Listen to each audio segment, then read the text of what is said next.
በጎጃም ግንባር የተሰነዘረው መጠነ ሰፊ ወታደራዊ ጥቃት በማክሸፍ የፋኖ ሰራዊት ስልታዊ ድል መቀዳጀቱን አስታወቀ። በተያያዘ ዜና በምስራቅ አማራና በጎጃም ግንባሮች የአገዛዙ ጦር ክፉኛ ሲመታ የፋኖ ህዝባዊ ትግል በከፍተኛ ማሸነፍ ላይ ይገኛል። ወደ ቀጠናው የገቡት ጄኔራሎችን ጉድም ተሰምቷል። ቀዳሚው መረጃችን ነው፣ ዝርዝሩን ተሰሙታላችሁ።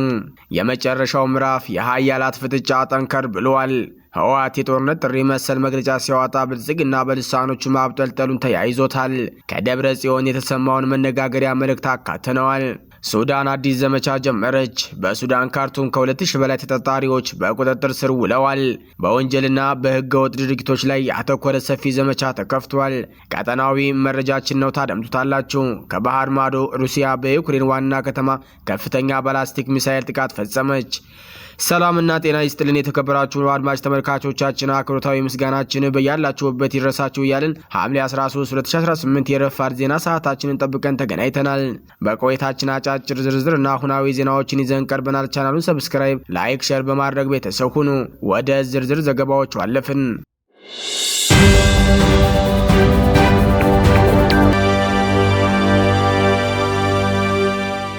በጎጃም ግንባር የተሰነዘረው መጠነ ሰፊ ወታደራዊ ጥቃት በማክሸፍ የፋኖ ሰራዊት ስልታዊ ድል መቀናጀቱንና የአገዛዙ ጦር በደረሰበት መፍረክረክ ሳቢያ ዓለም አቀፍ የጦር ሕግጋትን የጣሰ የከፋ የሰብአዊ መብት ረገጣ መፈጸሙን ምንጮች አስታወቁ።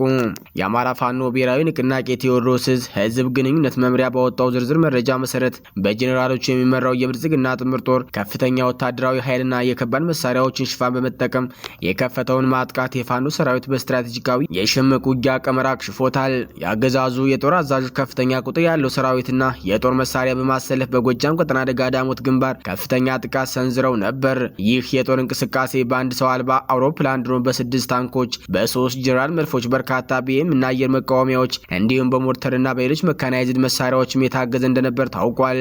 ይሁን እንጂ ይህ ሁሉ ዘመናዊና ከባድ መሳሪያ ያሳለፈ የምስራቅ ዕዝ ጦር በፋኖ አባላት የነቃና የተቀናጀው የመልሶ ማጥቃት እርምጃ ሳቢያ ሳይገፋ መክኖ ቀርቷል። የአገዛዙ ጦር በጦር ሜዳ የገጠመውን ውድቀት ለመሸፈን በሚመስል መልኩ በተለያዩ የጎጃም አካባቢዎች በንጹሃን ዜጎች ላይ ያነጣጠረ የብቀላ ጥቃት መፈጸሙ ተገልጿል። በጥቃቱ ከተጎዱት አካባቢዎች መካከል አማኑኤል፣ የነጭ ሰናኔ፣ ጥድ፣ ደጋዳሞት፣ ፈረስ ቤት፣ ቢቡኝ፣ ድጎ ጽዮን፣ ደጀን፣ የትኑራና ሞጣ ከተማ ይገኙበታል። በእነዚህ አካባቢዎች በሰላማዊ ማህበረሰብ ላይ በተከፈተ የከባድ መድፍ ጥቃት በርካታ ንጹሃን ዜጎች ከነመኖሪያ ቤቶቻቸው ሙሉ በሙሉ መውደማቸውና ማለቃቸው ተረጋግጧል። የአካባቢው ምንጮች እንዳረጋገጡት የአገዛዙ ጥምር ጦር ከፋኖ የተሰነዘረበት የጸረ ማጥቃት እርምጃ መቋቋም አቅቶት ክፉኛ በመፍረክረኩ ፍጹም የሞራል ውድቀትን የሚያሳይ አስነዋሪ ድርጊት ፈጽሟል። ከሰሞኑ የ12ኛ ክፍል ብሔራዊ ፈተና አጠናቀው ወደ የቤተሰቦቻቸው በመመለስ ላይ የነበሩ ተማሪዎችንና ህጻናትን አፍኖ ወደ ምሽግ በማስገባት ለጥይት መከላከያ ጋሻነት ተጠቅሞባቸዋል የሚለውን መረጃ የአካባቢው ምንጮች አጠናክረውታል። ይህ ድርጊት ቀደም ሲል በወሎ ቀጠና ህጻናትን በማገትና የህዝብ ማመላለሻ ተሽከርካሪዎችን በማቆም ተሳፋሪዎችን የጦር ጋሻ ካደረገበት አስነዋሪ ታሪክ ጋር ተመሳሳይ መሆኑ ተመላክቷል። ድርጊቱ ዓለም አቀፍ የጦር ህግጋትንና የጄኔቫ ኮንቬንሽንን በግልጽ የጣሰ በመሆኑ በአደባባይ ተጠያቂነት የሚያስከትል ከባድ የጦር ወንጀል መሆኑ ተገልጿል። ይህ በእንዲህ እንዳለ የፋኖ ሰራዊት ለህዝቡ ያለውን ክብርና የሞራል ልዕልና በመገንዘብ ያገዛዙ ጦር የንጹሃንን ህይወት ለአደጋ በማጋለጥ ወታደራዊ ጠቀሜታ ለማግኘት የሞከረው ስልት ሙሉ በሙሉ መክሸፉ ተነግሯል። በጀኔራል መሐመድ ተሰማና በሌሎች ከፍተኛ ጀኔራሎች የሚመራው አገዛዝ ፋኖን እንደመስሳለሁ በማለት የሚያሰራጨው መረጃ ፍጹም ከእውነት የራቀ ደረቅ ፕሮፓጋንዳ ነው ሲል የዕዙ ህዝብ ግንኙነት መምሪያ አጣጥሎታል። የፋኖ ሰራዊት ወታደራዊ ጥበብንና የህዝባዊ ህልውና ትግል ስልትን ጠንቅቀው በሚያውቁ የጦር መሪዎችና ፖለቲከኞች የሚመራ ተቋም መሆኑ ተገልጿል። በመሆኑም የሽምቅ ውጊያ መርሆችን በመጠቀም ቦታዎችን የሚይዘውና የሚለቀው በራሱ ወታደራዊ ቀመርና ስልት ብቻ ነው ሲሉ አስረድተዋል። በፈለገው ሰዓትና ቦታ ጠላትን የማጥቃትና የመቆጣጠር ሙሉ አቅም አለው ያለው የህዝብ ግንኙነቱ መረጃ በትላንት ጠላትን ወደምንፈልገው ቀለበት በማስገባት ወደ ሰንሰለታማው የጮቄ ተራራ ቡቢን ወረዳ በመሳብ ከፍተኛ ኃይል እየሸኘንበት ነው ብለዋል። የአማራ ፋኖ ብሔራዊ ንቅናቄ ቴዎድሮስ ዕዝ የት ቦታ ማን እንደመሰሱ ለሚለው ጥያቄ ያገዛዙ አዛዦች በስም ጠቅሰው መመለስ እንደማይችሉና ድርጊታቸው ተራራ በአጭሮ ከመመለስ ያለፈ ፋይዳ እንደሌለው ገልጾ የፋኖ አቅም ገና እየተገለጸ የመጣ በመሆኑ የህዝቡ ነጻነት የማረጋገጡ ትግል በላቀ ድል እንደሚቀጥል አረጋግጧል።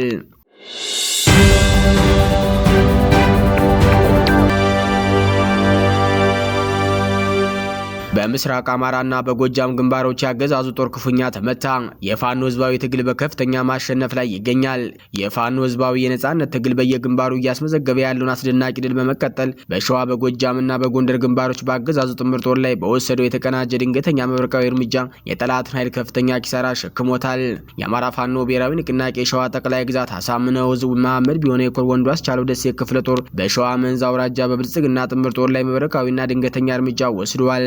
የኮር ሚዲያና ኮሙኒኬሽን እንዳረጋገጠው ከሞላሌ ወደ መሃል ሜዳ በመንቀሳቀስ ላይ በነበረው የብልጽግና ኮማንዶ ጦር ላይ አግቦ በተባለ ልዩ ስፍራ የወንዱ አስቻለው ደሴ ክፍለ ጦር ሶስተኛ ሻለቃ ቃኞች በተጠና ወታደራዊ ስልት ባካሄዱት ደፈጣ በጠላት ኃይል ላይ ከፍተኛ የሙትና የቁስለኛ ጉዳት ማድረስ ተችሏል። በጎጃም ደጋዳሞት ያገዛዙ ሬጅመንት ሙሉ በሙሉ ተደመሰሰ። ማቻከል በፋኖ ቁጥጥር ስር ገብታለች። በጎጃም ግንባር የቀይ ባህር አስመላሽ ሰራዊቱን ይዞ ወደ ጋማውን ክፍል ደጋ ዳሞትንና ጮቄ ለመቆጣጠር ያለመው ያገዛዙ ጦር በፋኖ ተዋጊዎች አይቀሬ ሽንፈትን ደርሶበታል። በትናንትናው ዕለት ሐምሌ 12 2018 ዓ.ም ከጠዋቱ 4:15 ላይ ከደጋዳሞት ወረዳ ሐሙስ ገበያ ቀበሌ ወደ ጫቱ አርካ ቀበሌ ለአሰሳ ተልኮ የነበረው አንድ ሙሉ ሬጅመንት ፋኖች በደፈጣ ሙሉ በሙሉ ወደማይቀረው ሸኝተውታል። በርካታ የሰራዊቱ አባላት በህይወት ከተማረኩበት ባሻገር ብሬን፣ ክላሽ፣ ሽጉጥ፣ ቦምብና በርካታ የድረት ትጥቆች በፋኖች ገብተዋል። በዚህ ዕለት ምሽት የቴዎድሮስ ተዋጊዎች የማቻከል ደጋሰኝን ከተማ ሙሉ በሙሉ በቁጥጥራቸው ስር ማዋላቸውን አብስረዋል። በሌላ በኩል አገዛዙ በሽንፈቱ ተስፋ በመቁረጥ በንጹሃን ገበሬዎች ላይ የመድፍ ድብደባ ፈጸመ። የአብይ አህመድ ሰራዊት በግንባር መዋጋት አቅቶት መሸሹን ተከትሎ የበቀል በትሩን በንጹሃን አባወራዎች ላይ አሳርፏል። በአቤቡን ወረዳ ብቻ ከ70 በላይ ኢላማ ቢስ የመድፍ ድብደባ የተፈጸመ ሲሆን ሁለቱ ፍንዳታዎች በገበሬዎች ቤት ላይ በመውደቃቸው የሁለት አባወራ አባላትን ጨምሮም 5 ንጹሃን ዜጎች ህይወታቸው ማለፉን መዘገባችን ይታወሳል። ይህም ያገዛዙን ሰብአዊነት የጎደለውና የተስፋ መቁረጥ ደረጃ የሚያሳይ ነው ሲሉ ወታደራዊ ተንታኞች አስረድተዋል። ይህ በእንዲህ እንዳለ ያገዛዙ ጦር የደረሰበትን የሰው ኃይል እጥረት ለመሸፈን በሚሊሻዎች እያደረገ ያለውን እገታና ማስገደድ ተጠናክሮ ቀጥሏል። ሐምሌ 12 ቀን ከቀኑ 11 ሰዓት ተኩል በቋራ ወረዳ እስካሁን በጥርንፍ ቆይተው የነበሩ የቋራ ወረዳ ሚሊሻዎች አሁን የእርሻ ወቅት ነው፣ እርስ በርስ አንዋጋም፣ ወደ ቤታችን እንመለሳለን በማለታቸው የመከላከያ ሰራዊቱ ከበባ በማድረግ በኃይል በመኪና እንደጫኗቸውና ከሚሊሻዎቹ መካከልም በድብደባ ጉዳት እንደደረሰባቸው ተሰምቷል። ሚሊሻዎቹ በርካታ ጓደኞቻቸውን ከንቱ መስዋዕትነት ከፍለው ቤተሰቦቻቸውን በትነዋል፣ እኛ ወደ እርሻችንም እንመለሳለን የሚል ጠንካራ አቋም በመያዛቸው ምክንያት የታፈሱ ሲሆን ወደ ሌላ ግንባር ሊወስዷቸው እንደሚችሉ ተገልጸዋል። በሌሎች ወረዳዎች የሚገኙ የመከላከያና የሚሊሻ አባላት የአገዛዙን ውድቀት በመገንዘብ ከንቱ መስዋዕትነት ሳይዳረጉ አስቀድመው ህዝባዊነታቸውን እንዳሳዩና ውሳኔያቸውን እንዲያስተካክሉ ጥሪ ቀርቧል።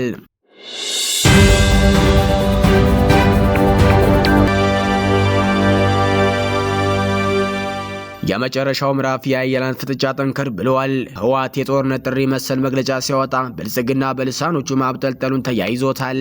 በኢትዮጵያ ፖለቲካ ውስጥ ዳግም ከፍተኛ ውጥረት ማንዣበቡን የሚያሳዩ ክስተቶች ተባብሰው ቀጥለዋል። የህዝባዊ ወያኔ ሓርነት ትግራይ ህወሓት ሊቀመንበር ዶክተር ደብረጽዮን ገብረ ሚካኤል በትግራይ ክልል ርዕሰ መዲና መቀሌ ላይ ካደረጉት ጠንከር ያለ ንግግር ማግስት በ4 ኪሎ ብልጽግና ልሳኖች በኩል የሚሰነዘሩት የትችትና የማጣጣል ዘመቻዎች በከፍተኛ ሁኔታ ጨምረዋል። ትናንት ሐምሌ 12 2018 ዓ.ም በመቀሌ ከተማ ከህዝብና ከአመራሩ ጋር የተወያዩት ዶክተር ደብረጽዮን የትግራይ ህዝብ የጭቆና ታሪክ የሌለውና መብቱን ለማስከበር መስዋዕትነት የከፈለ ህዝብ ነው ሲሉ ለ17 ዓመታት በተደረገው የትጥቅ ትግል የደርግ ስርዓት እንዲያበቃ የትግራይ ህዝብ የላቀ ሚና እንደነበረው የገለጹት ሊቀመንበሩ አሁን ግን ህዝቡ ዳግም ህልውናውን አደጋ ላይ የሚጥል ፈተና እንደገጠመው አስገንዝበዋል። ዶክተር ደብረጽዮን በንግግራቸው የፕሪቶሪያው የሰላም ስምምነት መነሻ በማድረግ የብልጽግናውን አገዛዝ ጠንከር ባለ ቃላት ወንጅለዋል። ስምምነቱ ሲፈረም የትግራይን ሉዓላዊነት ለማረጋገጥ ተፈናቃዮችን ለመመለስና ልማትን ለማምጣት ትልቅ ተስፋ ተጥሎበት የነበረ ቢሆንም የፌዴራል መንግስቱ ግን ስምምነቱ ወደ ጎን በመተው ትግራይን ዳግም ወደ ከበባና ክልከላ ያስገባት ይገኛል ብለዋል። የፌዴራል መንግስቱ በታቀደ ሁኔታ ትግራይን ዳግም ለከፋ አደጋና ለዳግም ጄኖሳይድ እያዘጋጃት ነው ሲሉ ከሰዋል። አሁን ባለንበት ሁኔታ መቀጠል አንችልም ያሉት ዶክተር ደብረጽዮን እንደ ህዝብ የመከታ አቅምን በማደራጀት ህልውና ለማረጋገጥ የመጨረሻው ምዕራፍ ላይ መድረሱንና ትግሉ ወደ ተጨባጭና ውጤታማ ደረጃ ማሸጋገር እንደሚገባ ሲያውጁ ተደምጠዋል። ይህ የህወሓት መሪ መግለጫ ይፋ መደረጉን ተከትሎ የብልጽግና አገዛዝ ደጋፊ የሆኑ የሚዲያ ልሳኖች፣ የማህበራዊ ሚዲያ አክቲቪስቶችና የፖለቲካ ተንታኞች በህወሓት ላይ የተቀናጀ የስም ማጥፋትና የማብጠልጠል ዘመቻ ከፍተዋል። ህወሓት ከጦርነት አዙሪት መውጣት ያቃተው በሰላም መኖር የማይችልና የትግራይን ወጣት ዳግም ለማስጨረስ እየተዘጋጀ ያለ የጦርነት ናፋቂ ኃይል ነው በማለት ፈርጀውታል። የፕሪቶሪያውን ስምምነት ያፈረሰው ራሱ ህወሓት ሙሉ በሙሉ ትጥቅ ባለመፍታቱና በክልሉ ውስጥ ህገወጥ እንቅስቃሴዎችን በማድረጉ ነው በሚል የብልጽግና አገዛዝ እርምጃዎችን ይከላከላሉ። የብልጽግና ልሳኖች እንደሚሞግቱት ከሆነም ደብረጽዮን ገብረ ሚካኤል ይህንን የጦርነት ነጋሪት እየጎሰሙ ያሉት በትግራይ ጊዜያዊ አስተዳደርና በህወሓት ድርጅታዊ መዋቅር መካከል ያለውን ጥልቅ የውስጥ መከፋፈልና የስልጣን ሽኩቻ ለመሸፈን እንዲሁም የህዝቡን ትኩረት ለማስቀየር ነው ይላሉ። ዶክተር ደብረጽዮን ገብረ ሚካኤል የመጨረሻ የትግል ጦርነት ምዕራፍ ላይ ደርሰናል ማለታቸውና የፌዴራል መንግስቱ ፍጹም ለሰላም ዝግጁ አለመሆኑን መግለጻቸው በትግራይና አዲስ አበባ መካከል ያለው ግንኙነት ሙሉ በሙሉ መበላሸቱን ያሳያል። በአንድ በኩል ህወሓት ህልውናዬን ለማስከበር ወደ ማያወላውል እርምጃ አሸጋግራለሁ እያለ ባለበት፣ በሌላ በኩል ደግሞ የብልጽግና አገዛዝ የህወሓትን አቅም በማያንሱ ቃላት እያብጠለጠለና እያጣጣለ መገኘቱ የሰሜን ኢትዮጵያ አካባቢ ዳግ ወደ ማይፈለግና አስከፊ የጦርነት ቀውስ ውስጥ ሊከተው ይችላል የሚል ስጋት በብዙሃን ዘንድ እንዲያድር አድርጓል።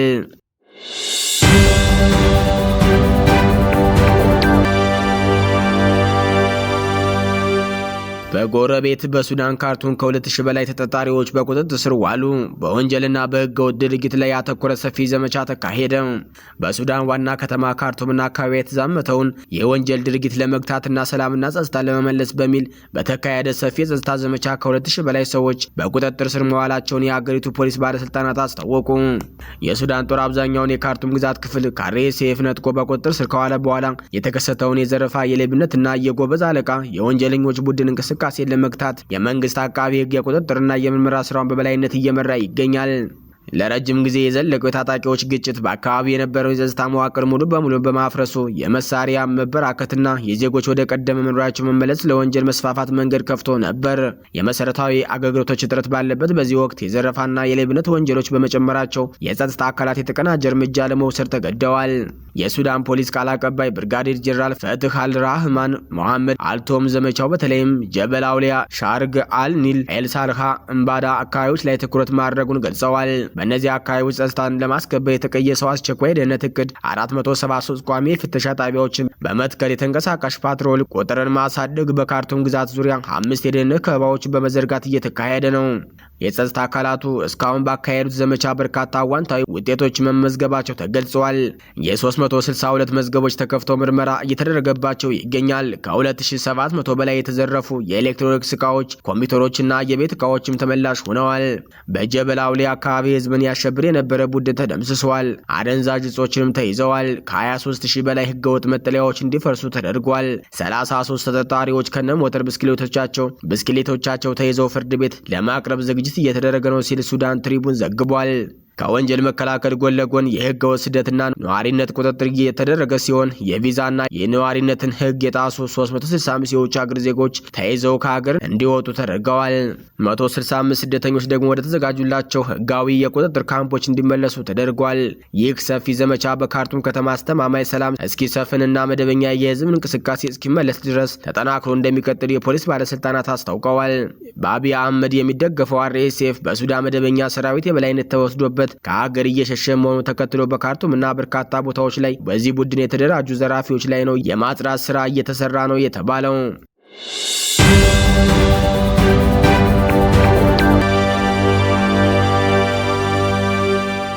ሩሲያ በዩክሬን ዋና ከተማ ከፍተኛ ባላስቲክ ሚሳኤል ጥቃት ፈጸመች። ሩሲያ በዩክሬን ዋና ከተማ ኪየቭ በተፈጸመው ተከታታይ ባላስቲክ ሚሳኤል ጥቃት አንድ ሰው ሲገደል ቢያንስ 14 ሰዎች መቁሰላቸውን የዩክሬን ባለስልጣናት አስታወቁ። ምሽቱን በተሰነዘረው ጥቃት በክልሉ የሚገኙ በርካታ ቦታዎች ተመተዋል። የዩክሬኑ ፕሬዝዳንት ቭላዲሚር ዜሌንስኪ ሩሲያ በሙሉ ወረራ ከተጀመረበት ጊዜ አንስቶ ኪየቭ ላይ ከተፈጸሙት እጅግ ግዙፍ የባላስቲክ ጥቃቶች አንዱ ሲሉ ገልጸውታል። የዩክሬን ጦር በበኩሉ የአገሪቱ የአየር መከላከያ ስርዓት ከተሰነዘሩበት 40 ሚሳኤሎች ውስጥ 18 ያሉ መጥቶ መጣሉን አስታውቋል። ስርዓቱ 108 ድሮኖችን መጥለፉንም ገልጸዋል። በሌላ በኩል ዩክሬን ሩሲያ ላይ ጥቃት መፈጸሟን ቀጥላለች። የዩክሬን ጦር እንደሚናገረው በጥቁር ባህር የሚገኙ 2 የሩሲያ ነዳጅ ጫኝ መርከቦችን በድሮን ተመተዋል። የሩሲያ ደቡብ ምዕራብ ስታቭሮፖል ክልል ገዢ በበኩላቸው የኢንዱስትሪ ፓርክ ውስጥ በተፈጸሙ የድሮን ጥቃት እሳት መነሳቱን ተናግረዋል። የዩክሬን አየር ኃይል እንደገለጸው በመዲናዋ ኪየቭ የተሰነዘሩ ጥቃቶች ስካንደርና ሃይፐርሶን ዚርኮን ሚሳኤሎች እንዲሁም 125 ድሮኖችን ጨምሮ በተለያዩ የሩሲያ የጦር መሳሪያ ስርዓቶች የተፈጸሙ ናቸው። በከተማዋ የሚገኙ አንድ ሱፐርማርኬትና የተማሪዎች ማደሪያን ጨምሮ የመኖሪያና የመኖሪያ ያልሆኑ ህንፃዎች ጉዳት እንደደረሰባቸው ከንቲባው ቪታሊ ክልቲስኮች ተናግረዋል። እነዚህ ጥቃቶች የተፈጸሙት የዩክሬን ንብረትነታቸው በሩሲያ ትልቁ የኦንላይን መደብር የሆነው ዋይልድ ሪቨርስ የሆኑ 2 መጋዘኖች ከተመቱ በኋላ ነው። በዚህ ጥቃት 8 ሰዎች የተገደሉ ሲሆን ከፍተኛ እሳትም ተነስቷል። አድማጭ ተመልካች ቤተሰቦቻችን ለሰዓቱ የተዘጋጁ መረጃዎች የተከታተላችኋቸውን ይመስሉ ነበር። ሀሳብ አስተያየታችሁን ኮሜንት መስጫው ላይ ጻፉልን። ቻናሉን ሰብስክራይብ ማድረጋችሁ እንዳዘነጉ እናሳስባችሁ ወደድን። በያላችሁበት መልካም ጊዜ ተመኘን። ቸር ቆዩን።